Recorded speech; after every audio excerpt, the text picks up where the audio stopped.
Bonjour bien-aimés dans le Seigneur, mardi. Ce soir, nous avons notre culte sur Facebook et sur YouTube pour apprendre le nouveau thème que le Seigneur nous a donné. Nous avons effleuré ce thème sur les messages de YouTube le matin, mais nous allons développer en détail pendant ces mardis, le Dieu qui pourvoit. Il a besoin de toi et nous avons besoin de lui. Mais notre Dieu et Dieu sont nous. C'est nous qui avons beaucoup plus besoin de lui. Et Dieu nous enseigne, nous invite à la prière ce soir. 22h heure de Londres, 21h heure de France. YouTube et Facebook, c'est sur direct de la cellule de prière à la gloire de Dieu. Sois béni, toi qui nous écoutes. Mais entre-temps, nous continuons le thème que nous avons commencé hier, qui sont nos ennemis. Et nous avons introduit quelques cas qui suscitent à savoir nos ennemis. Nous avons parlé de la chair, nous avons parlé de la jalousie, nous avons parlé de la haine, le manque de pardon, le péché, le manque, ne pas aimer la parole de Dieu et le manque d'humilité qui font de nous les gens qui peuvent devenir les ennemis ou qui peuvent devenir les ennemis d'autres personnes.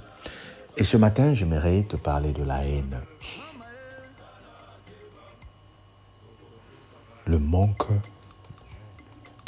La haine. Pourquoi la haine suscite des ennemis? Mais ce que nous vivons dans la majorité des cas, dans le monde, la haine fait que...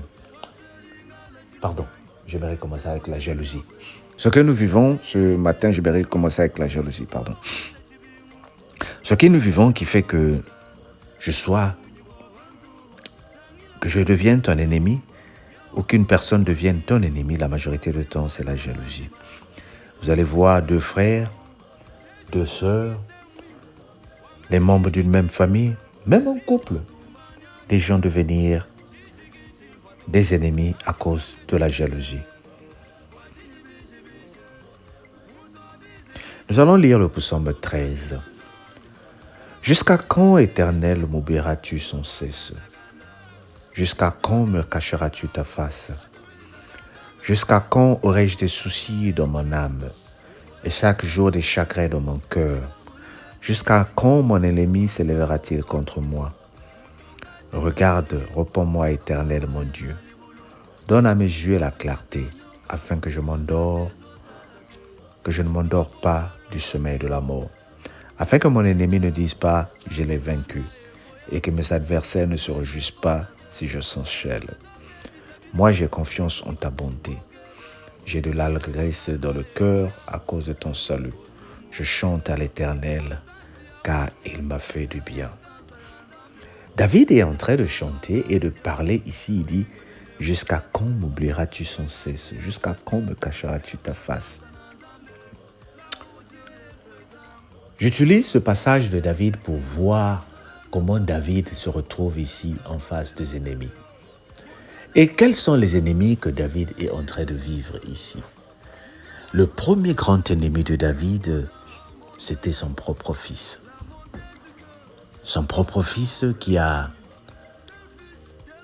été jaloux de son père, du succès de son père, qui a voulu attirer la foule vers lui.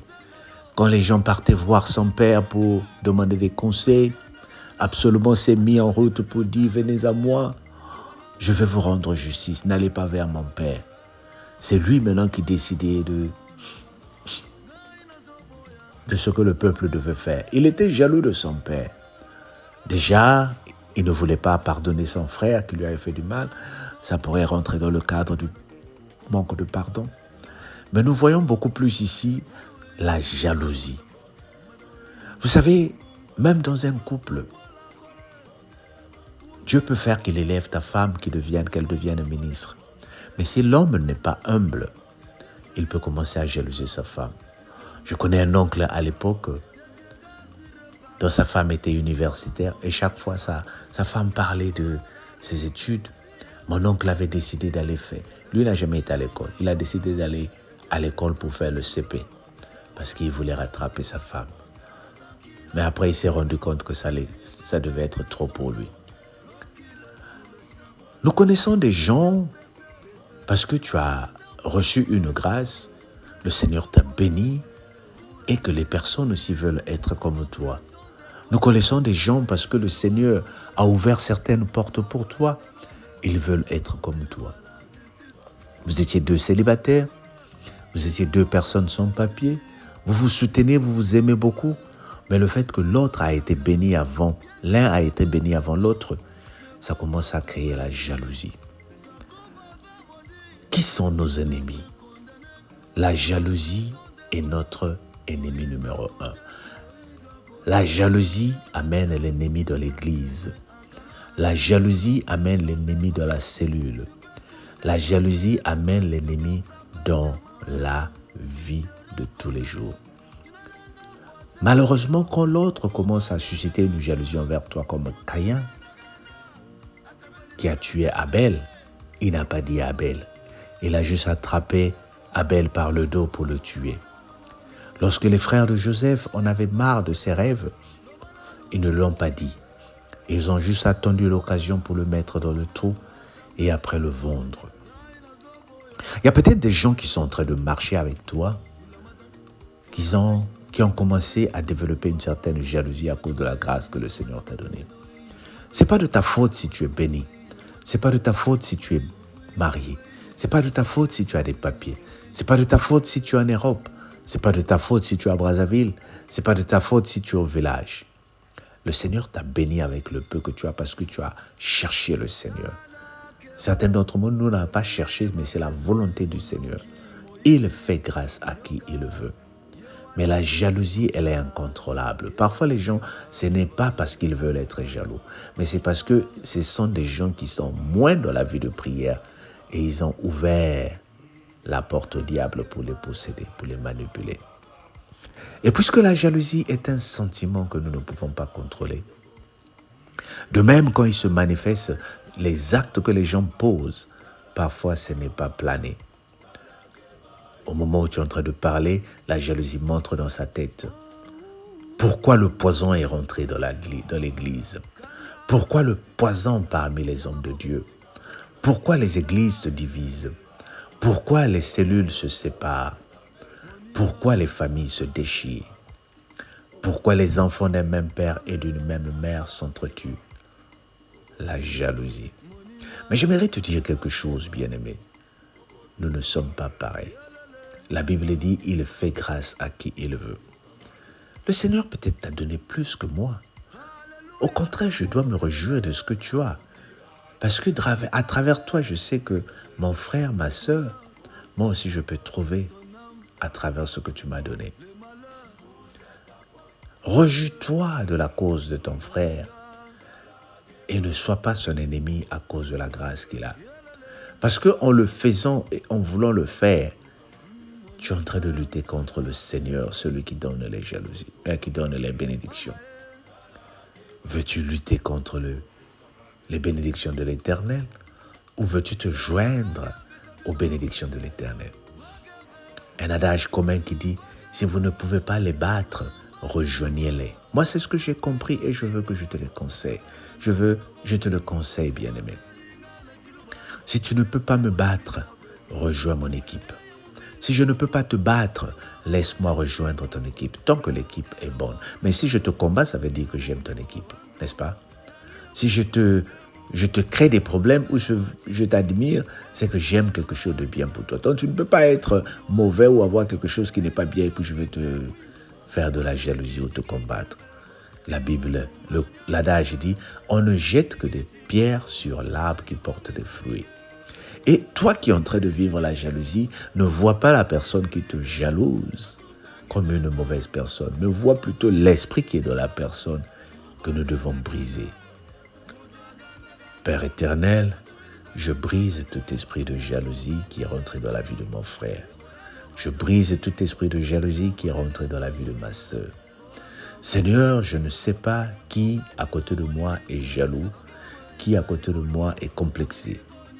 Mais je veux que, Seigneur, tu me révèles ce qui est caché et que tu bénisses mes ennemis, que tu les bloques dans les plans machiavéliques et que la main puissante de Dieu soit avec nous. Amen. Ce matin, prie pour que ceux qui sont devenus tes ennemis soient confondus au nom de Jésus. Le soir, prie pour que le Seigneur les pousse à la repentance au nom de Jésus. Que le Seigneur te bénisse. N'oublie pas, ce soir, 22h heure de France. Ne manque pas. Amen. Partage et aime la vidéo. Bye bye.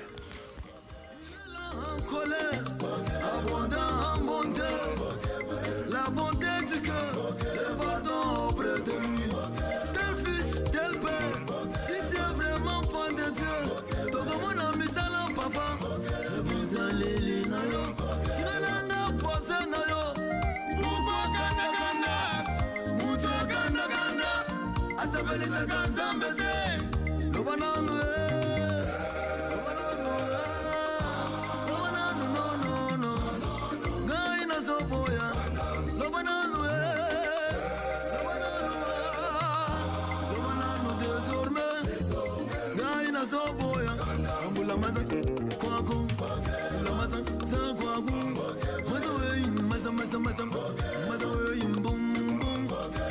Pourquoi la colère? Pourquoi la colère? Pourquoi la colère? Elle est associée à la chaleur. Si tu es son esclave, tu commettras des dégâts irréparables qui te rendront misérable. Lorsque la colère arrive, si elle n'est pas maîtrisée, elle agit comme un voleur et te laisse dans des douleurs. Le voleur est dans le diable, sachant qu'il a peu de temps.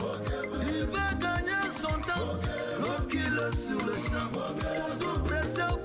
Il a pressé pour tuer, pressé pour voler, pour anéantir. Sous la pression des colères, Caïn tua son frère.